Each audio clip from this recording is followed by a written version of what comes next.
race fans. Speed has teamed up with your favorite tracks to offer amazing ticket deals you can't get anywhere else. The Talladega Experience is a place to go to see driver interviews, meet Speed's on-air talent, play games, and win free swag. Visit speed.com/deals to save on your next tickets. Still working to get the 99 of Brian Silas back on the flatbed so they can get that back to pit road and actually back into the garage area. Brian already out of that truck and will be carted to the infield care center. He walked to the ambulance and got in there, so he will be checked out. It's James Busher out in front. He was able to take the advantage away from Brian Scott. He started on the inside, was able to make that number 31 work on the bottom of the racetrack to take the lead position away from Brian Scott. Nelson Piquet Jr., Joey Coulter, Parker Kligerman, your top 5. Then it's Peters, Ty Dillon, Cale Gale, David Mayhew has moved up into the 9th spot, and Miguel Paludo is in the top 10. You know, I love, I was kidding you earlier about your pick of David Mayhew for the fantasy pool, but I'm not kidding you, Rick. If that cat won this race tonight, I don't think anybody'd be surprised. No. Driving a great truck for Brad Keselowski Racing, and Mayhew has proven on the short tracks all over the West Coast that he knows how to win races. Right. And every time he comes racing with us in the truck series, he runs in the top 10. So just messing with you a little bit because everybody knows what David Mayhew can do behind the wheel of a truck. Yeah, he was very strong in practice, as was the 31 of Busher, right, Hermie? They've been strong since they've been here. Won here last time, but all these caution laps, you started to talk to your driver about strategy. What's going on in that little brain of yours up there? We're just watching the weather. There's a little bit of rain coming. We don't want to paint ourselves in a box and lay it all on the line for a little bit of rain. We'd like to win this thing outright, you know. So I think it'll go. Excuse me. I think it'll go the full distance. We're just going to play it safe here. You made a little bit of a chassis adjustment on your first stop, a little bit of wedge in with the track changing and now the weather changing. When you put 4 tires on, you think you'd have to make some more adjustments to keep up with the racetrack? Yeah, I mean, we fired off here a little free. Putting the fuel in there when we did, we felt like we need to be a little tighter, so we put a little wedge in. But it's pretty good. I mean, he's balanced. Balance is real good. It's been real good the whole race. We just need to get some green flags in here and see where we're at. That's Mike Shelton. What's going on your end of pit road, Ray? Well, Hermie, I'm up on the pit box with Harold Hawley. He is the crew chief for Joey Coulter. And obviously, you guys had a great truck in qualifying. What has Joey told you on the radio about how it is in race? So far, just a touch snug off on that first run.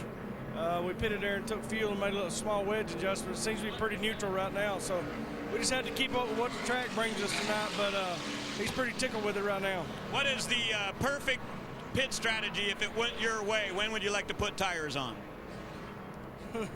Well, we got to come around 72, 74 right now. So that'll get us past halfway. There's some rain about 15 to 18 miles out right now. But there's a big opening behind it. So I think we'll get all the laps in tonight, so we'll have to see how that plays out. All right, thank you, Harold. And chance for a little bit of rain, but it doesn't look like a big one, guys. Yeah, right. We have seen on the radar earlier, it looked as though there was going to be rain as an issue for the start of this race, but up to this point, we haven't had any issues. We hope that it stays away.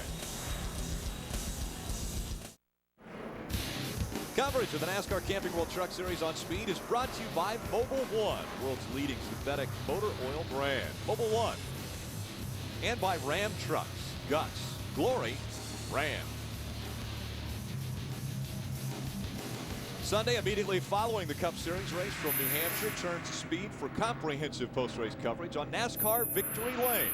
JR, Kenny Wallace, and Larry Mack celebrate with the winner and break down the biggest moments from round 2 of the chase. NASCAR Victory Lane immediately following the race right here on Speed. 1 to go before the green flag comes out. Let's see if we can talk to our leader, James Busher. Hey, James, Phil Parsons up in the speed booth. You got a copy? Yeah, I got you. I know we could just make it quicker. We've got 1 to go, but that truck looks like it's on a rail like it usually is on 1.5 miles. Looks like you're going to take, got the lead from the inside. Now you're going to take the outside. Yeah, the inside's kind of risky on places like Kentucky that don't have a lot of banking. Get sucked around pretty easily. So we'll see how this outside works. It worked on the initial start of the race. So yeah, the guys did a good job building this fraternal order of Eagles Chevy, and I think we got what it takes to get it back in victory lane. So we'll see what we can do. All right, buddy. Appreciate it. Nice job so far. Thank you. Sponsored by the Fraternal Order of Eagles. I like that sponsor for a truck. That's right. It's a good one. Lofton coming back out onto the racetrack, Ray. Justin Lofton gave up 18th on the racetrack, but here's the deal. They put on 4 tires and filled it full of gas. If for some reason we'd get a long green flag run here, that could really pay off for the number 16. Especially if you enter a little rain into the equation. Takes a couple hours to drive this track. You run much further and gets late enough. Maybe that's the race-winning call for Justin Lofton. That team's had some struggles lately. Be nice to see him get a break here and make this thing interesting. I like it, and right now he's just outside the top 5 in points. Maybe they feel like a little gamble's in order. Crew chiefs watching both speed and the radar right now at Kentucky Speedway. Coming back to the green flag, the 31 of James Buescher, the 18 of Brian Scott. Green flag back in the air. Side by side, door to door once again as they go to turn number 1. Joey Coulter looking to make it 3 wide. Joey had an idea there, didn't he? He did. I thought PK was going to make it 3 wide before Coulter got there. Look what it cost Joey Coulter. He tried to stick his nose between the 2 leaders, had to back off, lost his momentum, and now he's in the middle of a 3-wide race. This time by, it's the 18 on the inside, trying to hold his line. The 31 with the momentum, able to move out in front as they work through 3 and 4. Here comes the 18 again. I'll tell you, the 31 got loose there in the center of the corner, Michael. That lost some momentum for the 31. It looks like Brian Scott's going to be able to drive around him. Here comes the 22 to the bottom of the racetrack, battling for this lead. But look at the momentum through the center of the corner James Buescher has. Golly, that thing's good through the middle. If it doesn't get loose and you can turn like that, you'll drive away from these boys. James Buescher rockets past the 18 to take the lead. Now Coulter looking at the inside of that 18, trying to take second away. Watch James Buescher now, loving these guys running side by side.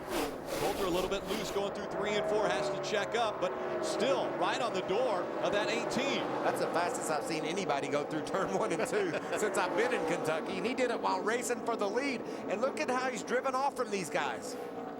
Brian Scott using the same line to get by that 22 of Joey Coulter. And as you mentioned, almost a second gap now between James Buescher and Brian Scott. Here comes Parker Kligerman in the 7, trying to get by that 30 of Nelson Piquet. He's going to make that pass, clear him coming off turn 4. Looks like Piquet might be a little tight. He was all the way up in the white of the racetrack, running high to open the door for Timothy Peters to slip to the inside of Piquet now. Timothy Peters looking at the inside of Nelson Piquet Jr. They're side by side, racing for position. That is for the 5th spot. Again, once you get out front in that clean air, James Buescher has been able to check out 1.2 seconds. The difference now between he and Brian Scott.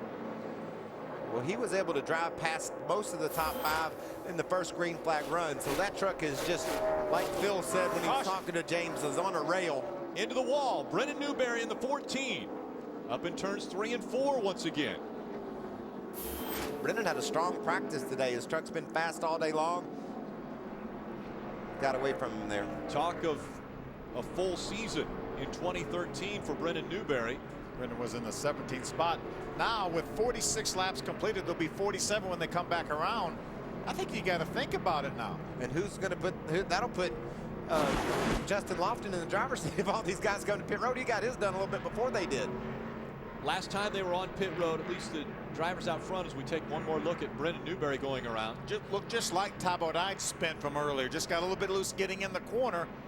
Yeah, couldn't keep the back end underneath it. And unfortunately for Brendan, it was a little bit earlier entering the corner, so his momentum took him in the outside wall.